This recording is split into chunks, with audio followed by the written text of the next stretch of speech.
We're going to go on a journey to the truth. Some of you may have already taken that journey, and some of you may have reached your destination with no idea how you got there.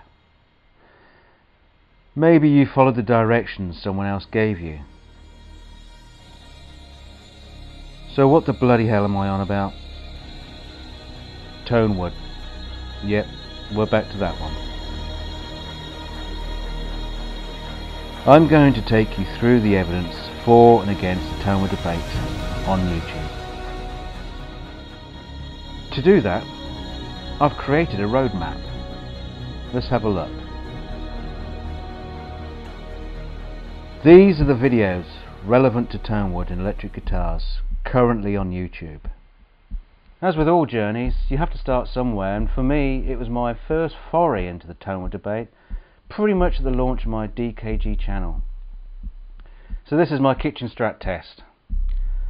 I've had some criticism about the test, and I'm sure it could have been conducted under better recording conditions and with a better guitarist at the helm. But all that said, the results were pretty compelling. Now, I never intended to become a major voice on this subject, but when you've had to deal with comments pretty much on a daily basis, it kind of drags you in. So I've continued looking into it in all areas, including scientific papers. But here we're just going to look at YouTube, because it's a great place to roam around and hear a lot of what there is to be said. What brought me to this point? Well, love him or hate him, my journey started with Scott Grove. The thing that attracted me to Scott's channel was that he wasn't afraid to voice his opinions in all areas of the electric guitar. And Tonewood was one of those subjects that it obviously rolled him, and he did a couple of videos just on this topic. But look at this. This guy is driving in his car and passionately opposing Tonewood belief. So that's two people. And then this guy's done a test between two different guitars, the second of which has no right to sound good. So that's three. Paul Graham did a test concerning the transfer of energy down the neck of a guitar. So this sowed the seed of thought in my mind that there should be a test done concerning the Tonewood issue. But no one seemed to be taking on the challenge. Then came this. The Rob Chapman proof of Tonewood. I'm sure I don't need to describe what happens in this video. And that was the clincher for me, so I set to work on my kitchen Strat Tonewood experiment. I asked a few people about what they thought would help make it a fair test. The one guy who replied was Scott Grove, and all that he suggested would not sway the results in any way. So once done and uploaded, I sent Scott a link, and he immediately promoted the link on YouTube. So that's as far as the collaboration went. If that makes us buddies, then so be it. I noticed Rob Chapman didn't promote the video. I wonder why. So that's where my journey kicked up a gear.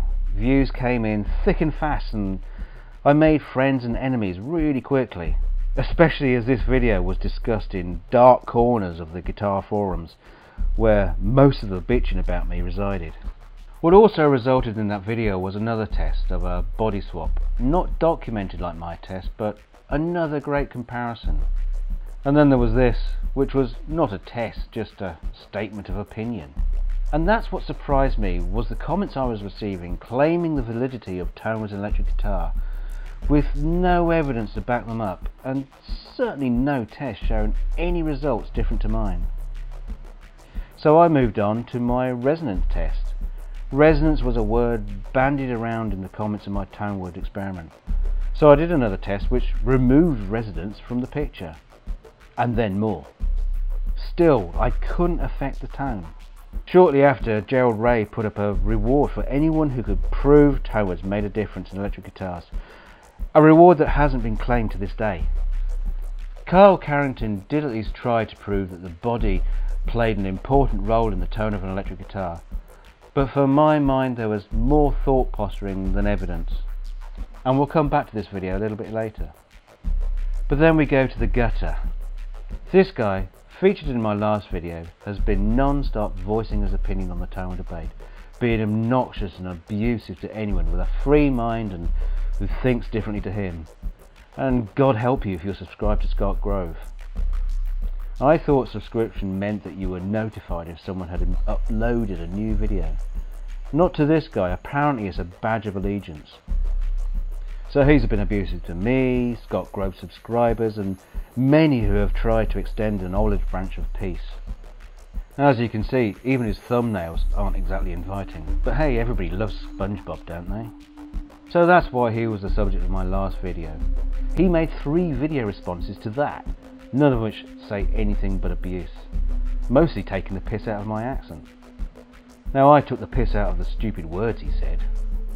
Away from the gutter we have another guy, again just expressing his opinion, though not clearly. Fender Custom Shop, surely they have something to say. Well, yes they do, but if you watch this video they only say the woods affect the acoustic properties of the guitar and manage to carefully avoid claiming it changes the tone of a plugged-in electric. And then there's the two-fold birdfish, which has optional bolt-on Tonewoods. Well, this video attempts to show the differences between the different Tonewoods by using analytic spectrums. The graphs are incredibly similar. Any differences could easily be attributed to the different strings. And they don't sound any different until confirmation bias comes into play. But look, way back here, we have Joe Lang of Langcaster guitars with a beer crate guitar. A big fat Tonewood joke, way back then. It's one of many crazy guitar builds on YouTube. I went on to make the Squit Splat Strat, and Ben Waitman demos it in this video. Back to reality, Scott Grove touches on the Tonewood with a great lecture in guitar history. Whatever your opinion, it's a great video. Delving back into the Tonewood debate, Mike G does another comparison test where he hacks up a guitar body. Mike then sends me to this video.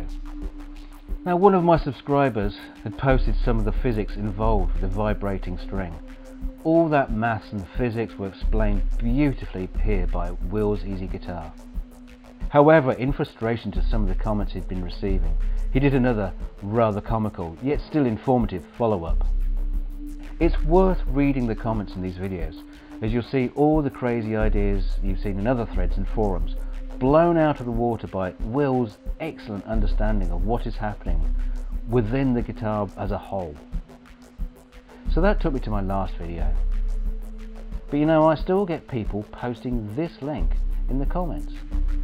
I just don't understand why any guitarist of any sanity accepts this as proof of anything.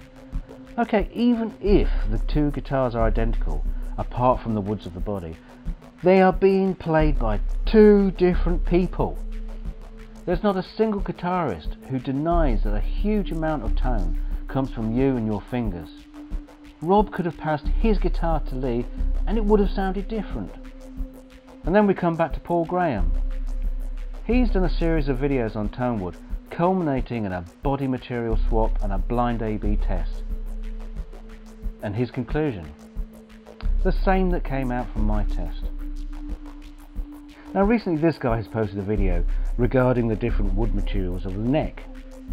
He does however have a perplexing novelty gag where he places a musical box on the body of the guitar and plays it, and it picks up by a pickup at the other end.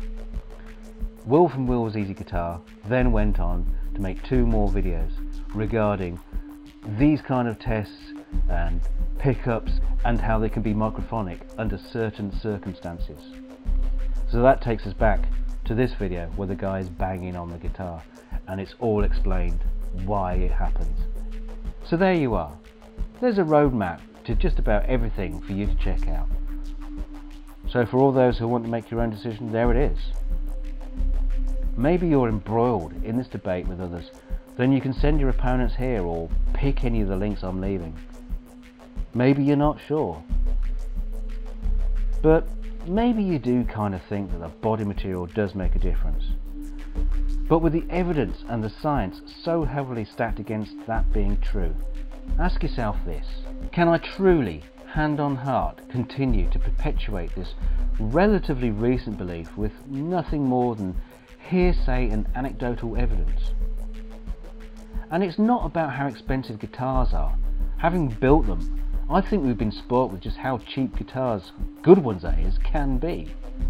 There are some beautiful, expensive guitars out there whose builders don't bleat on about Tonewood. And then there are some where they try to justify the expense with the Tonewood label. So if you watch all these videos and you can come back with something solid and concrete that we can look at and experiment with, then that's great. But one thing I notice reading the various comments from different Tonewood believers is that every single one of them seems to have a singular different idea why the wood is important. There doesn't seem to be a single train of thought. And it does remind me of alchemists, all with their own different idea on how to turn base metals into gold. Unfortunately, they were all wrong. Whatever you think, if you take this journey, please have a nice trip and don't forget to send us a postcard.